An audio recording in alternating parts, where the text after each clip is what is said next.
What's up, everybody? Luke Stratton from LukeStrattonDesigns. I'm here with Jesse from Llama Mall. How's it going, Jesse?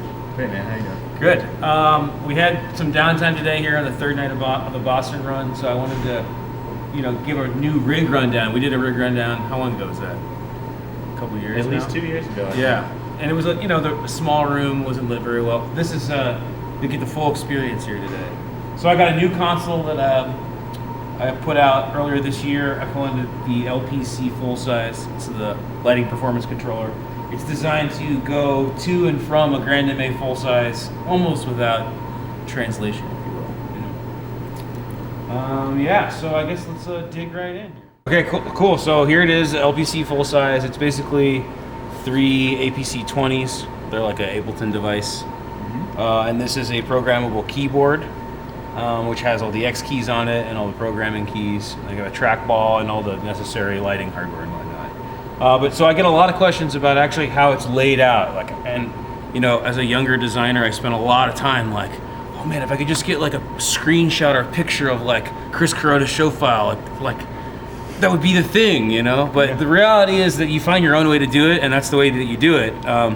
But for the curious minds, I always think it's cool to have this kind of stuff on the internet. So we're gonna go all the way down the rabbit hole today. I'm gonna explain a ton of stuff.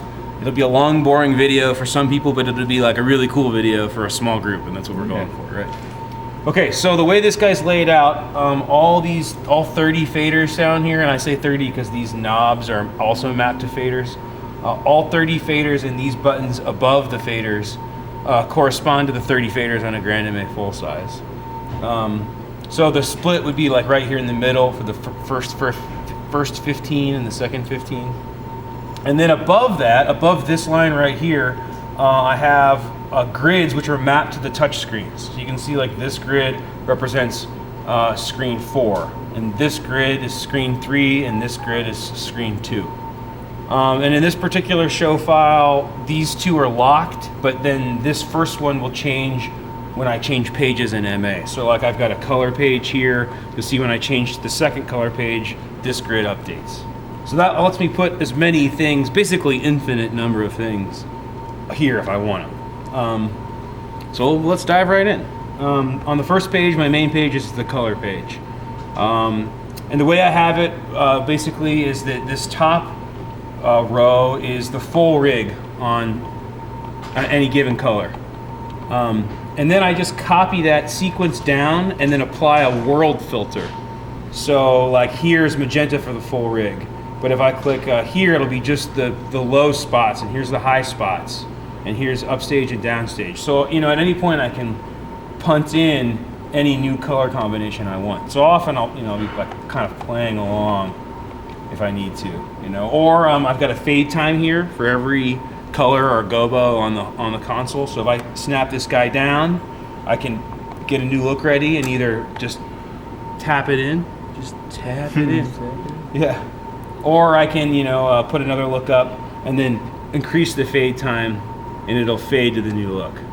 So I do that a lot in the show. If I'm like, okay, well, we got a big peak coming up, I'm going to slow this down, and I'm going to turn this on. Got a color look ready, I'm going to turn the prism on and go to a new gobo. I can snap it in and boom, it's ready to rock.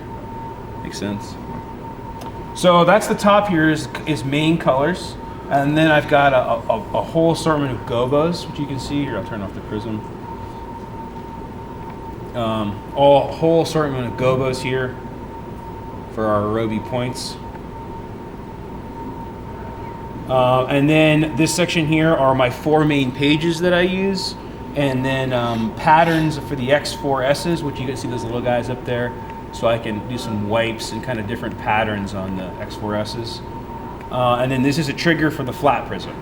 So this is like with the beam look on a Arobi point. You turn this guy on, you get that flat prism, and I can rotate it there. Down here in fader world, you saw a second ago, I got my color rate here on this fader. It's just a rate master in MA. And everything here is assigned to it. And then I got my specials, so I've got one for each guy in the band. Open fader right now, and then this is my symmetrical circle pan tilt effect, and an asymmetrical pan tilt effect. And this guy's open right now. room to grow, if you will. Cool, so for my second page, I have, I just call it color 2. And it's kind of a variation of each one of these colors. So on page 1, I had like magenta and red and yellow. That on page 2 here, I've got still a magenta on my points, but you get more of a ruby color on the LEDs. See that, like rubiness? And this is like a burnt, warmer red, and then I've got like a skin CTO color. Here's an amber color. So this is kind of just like a variation. So if I'm tired of like doing those same colors all night, I can switch to the second page and get kind of the same vibe, but with a little bit of variation, right? The third page is wipes. And the way I do that is the top wipes the whole rig from left to right. And then from there, I kind of divide it up where I've got left to right, both spots and wash. And then down here was right to left. So I can kind of do this thing, wipe one way, or if I want to put a color combo in, I can. There's a lot of playability here, so I like it, playable. And then my fourth page has got a lot of room to grow. I've got a few effects here, like this zoom in effect. And then all my flipped colors are here. So when we're playing the song Flipped, I do these like half and half kind of things for the rig. It's my lighting interpretation for Flipped. Yeah, cool. That's the first APC. Any questions, Jesse? No, actually it all makes a lot more sense to me now that you've gone through the different pages. Yeah. Cool, so if we dig into the second APC 20, which represents kind of the middle fader section and then whatever I have going on screen 3. This is kind of the meat of my console layout. I've got all my position movements up here, and most of these are single cues, so I can go to like the down position here, and I have my position fade times over here, so I'll crank that up for now. Down, I've got this one called blind, up, some basic ones in, out, stage edge. If I double tap these, I get absolute in and absolute out. Here, we'll go to brighter color here. A lot of those are kind of just functional, so I can slow the rig down and kind of move the whole rig wherever I want it to go. But then after that, I get into the more creative, I call them creative positions, So like this one I call low fan, an X fan here. And while I'm on the topic of positions, each one of these positions has a rotation built in for the prism. So you can see here, if I go to this blind look, the prisms all rotate into a way where it works with that position. So that's kind of a cool feature, I guess. Those are positions. So what did I leave off here? Low fan. Here's my triple X, open X. Call this one pyramid. This one's iris geometry. I mean, some of these names are like from old versions. I just kind of kept the names. Halo, Halo 2. This is called teeth. This one's called mountains. And then I have my cyclooks. So in the theater world, a cyclorama is that back wall. So if I put a cool look on the gobos here, this first one is kind of like a direct, try to send them directly to the wall as I can. Then I've got a wide one to get as much throw out of the gobo as possible. And then the third one is my favorite, where they're all like focused on one point. So like when I'm focusing this, I just put them all right in the middle. And then, man, when you turn that prism on, like this guy, you can blow some minds with this thing. So those are my psych looks. Then I got some other ones that work really well with the points. I got these like kind of geometric. This one's called Ghost Ball. I used to have like a disco ball position. And on rooms and nights when we didn't have a disco ball, I would still use the position. And after a while, I was like, oh man, that actually looks pretty cool on its own. So you got the Ghost Ball. This one's called Crossbones. They look good with the prism too. And then this guy is 2 stars. You can see why. It makes 2 stars. And then some other more utility positions for when there is a disco ball. Clearly this one's not focused. And then of course I've got one for each band member. Here's Eli and Rob, and then I got one for the full band and all that stuff. Cool. Then moving on down on this side, I've got you saw me using them there. I've got my prism, or excuse me, my call them iris looks, but on these beam fixtures, it's really just a gobo. Got tight all the way up to pretty big, and then a big full wash one. Then on top of that, I've got some zoom built in. So like if I'm on a gobo here, I can zoom that fixture in or zoom it out. And then the same thing here for the wash lights. I can zoom them all the way in or zoom them all the way out to get a nice big wash. So yeah, I've got some band locks here which lock the wash lights into certain spots. So that way I can lock this onto the cyc, but still move the beams around and not have them move. Or I can, lock here on the band, move these around. And then I got some other looks here. This is a pin spot with the prism in kind of look. And then I've got this flat gobo lock. So at any point I can, or I should say flat prism. At any point I can lock that prism on and move the rig around. Looks great. Here are a whole bunch of gobos. So I've got, turn this off here, open that like cone gobo. Here, I'll put these in the back so you can see them. Kind of a graph paper. I don't even know what you call that. 3 lines with the prism on. I call this one connects. One of my favorites is the Triforce. You get the idea. And then here's that Q2 button. So when I hit the Q2 button and then I press, this is the round prism button. This is the Q2 button. So this is turns the circular prism on, and I can go all crazy. Down here I got just your normal dimmers. So here I got the low points and the high points, the upstage wash and the downstage wash. And then I got room for if I'm on a bigger rig. I can add an extra here. Here I've got a left to right kind of breathy effect, dimmer effect, and then a random one, the same deal. And then these are the rates for both chases. This is the chase rate, and here's the move rate for these guys. Cool. What else we got? Okay, so over here on this wing, if you will, I got all my strobes. So this is like a color scroll. This is strobing the wash, and this is strobing the beams. And then this guy strobes everything in white. And next up, we've got the chase section. So all of these chases follow this chase rate fader. So we got a left, and then a right, and an in, a random, and then I got some more like quarter note, eighth note kind of things. And then this is that really, really fast one. I use this in volume 386, number 86 a lot. To grab those really fast melodies. Or sonic, And then here's kind of the same thing but mirrored. And then the same concept down here, but rather than changing shutter and dimmer like we were up here, we're messing with color. So we get these like kind of fast, blinky color effects. Okay, so over here to the third APC, we've got what I call color theory. So we go from warm to cool and bright to dark. So the idea here is that I can just, if I want a bright blue look, I click over here and it's kind of bright and it's blue. Or if I want like a dark magenta look, I can go down here.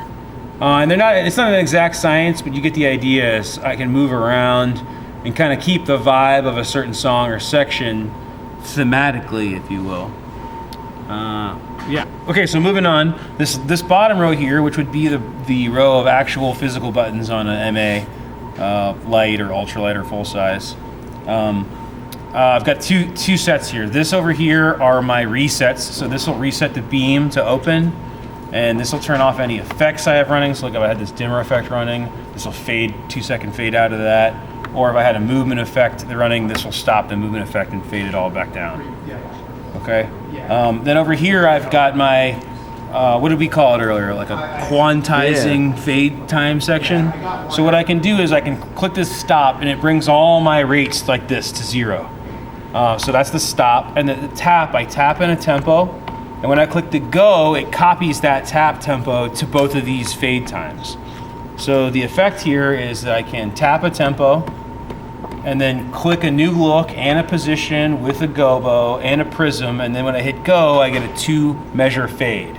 So if it's 1, 2, 3, 4, 1, 2, 3, 4, 2, 2, 3, 4, boom.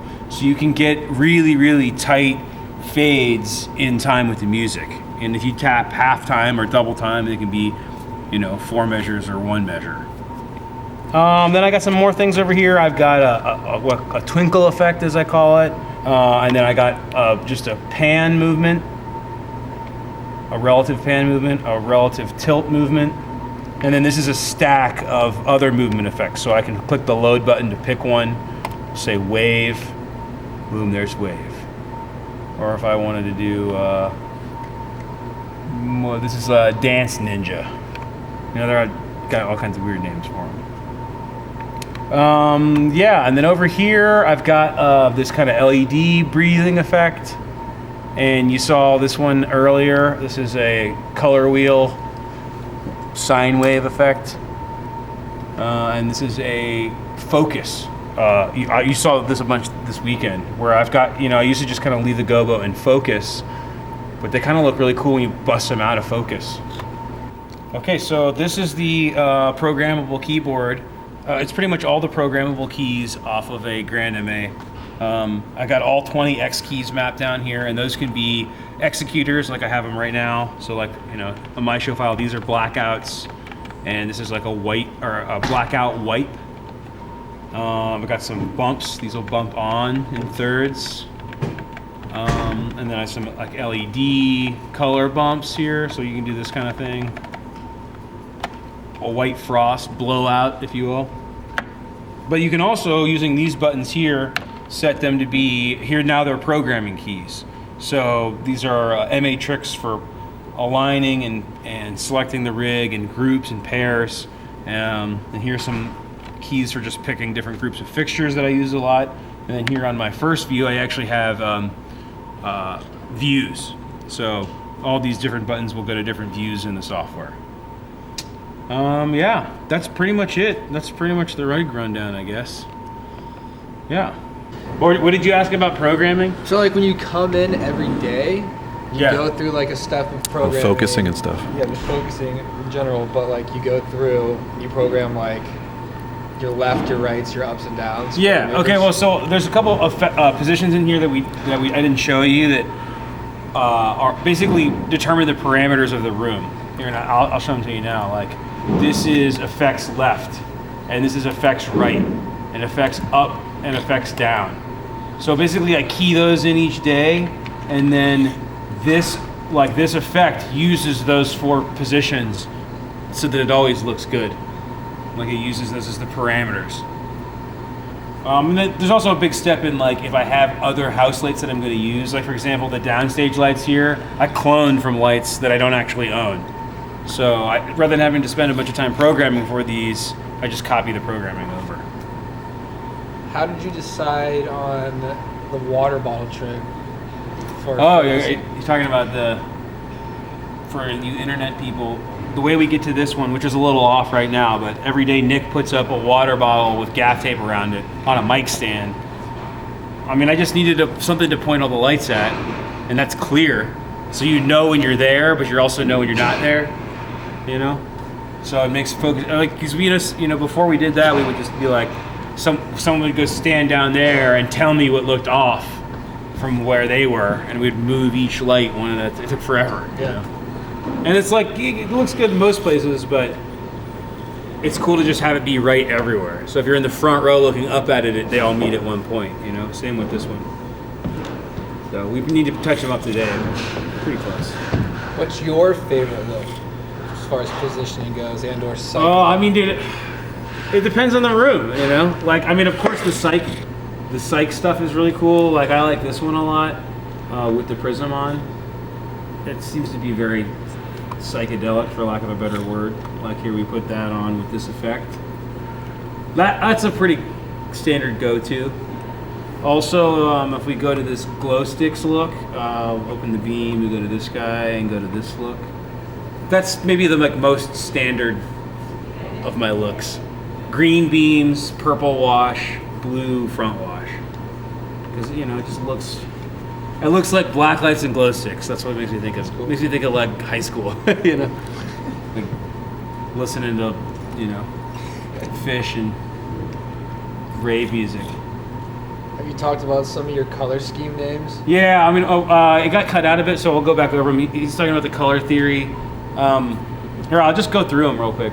We'll put them in or not. So we go from warm to cool and from bright to dark. So the magenta ones, like I was saying a minute ago, I treat magenta as a warm color because it's red and blue, but it feels warm to me rather than keep treating it as a cool color. So we start with magenta. We've got raspberry, electric mayhem, CMY. I'm gonna knock the gobo out. CMY. This is called Magic Hour. City Lights. This is Covenant. This is a nerdy one. It's kind of like the Covenant from Halo video game. Toadstool, red and white. Nice. Mario. This one's Fireplace. Starburst. Harvest. This one's called Dune, and it has that frost built into it. And then here's that stack I was talking about, Horror Flick and Scary Movie. I use that a lot in like Cloud World. Hot Sun. Dr. Seuss's Jamboree. Muerto de Dios, which I know is the improper way to say Day of the Dead, but whatever. This one's called Carbonite. Kind of reminds me of like Han Solo's being frozen, all that good stuff. This one's Jedi Temple. Arena. What else we got here? Soul Ring is a magic card. It's definitely one of the nerdier ones. Watermelon. Ocean Sun. Wario. Autumn. Avocado. Starbucks. It's called Summer 94. Little nod to a band I happen to like. Invader Zim. What is this called? Pumpkin Spice. This is called Cove. It's kind of like a swampy, oceany look. Docio. The guys at Papadosio love this color combo. This kind of feels like them, so I've named it Docio. One of my favorite new ones that Gabe from Consider the Source actually named is Dagobah, of course. Of course I like it, but it's got a nice look to it. It's like kind of cool but comfortable at the same time. I used this a lot the other night. Dagobah. This one's the Cloud World look, which I actually like to use with this frost in it, without the prism. And you kind of, if you blow out the LED wash, you get kind of a, well, it looks like you're in the clouds. It's pretty self-explanatory. This one's called Millennium Falcon. Bespin, or Cloud City, I guess. This one's called Rampancy. Her Place. Number 9. And then here's a stack I call the stack Earth-like. The first one is Alderaan, of course, and Pandora, and Aurora. And some of these have like a long history, but other ones are just, who knows why I named it that. This one's called Wizard. Looks like that wizard hat from,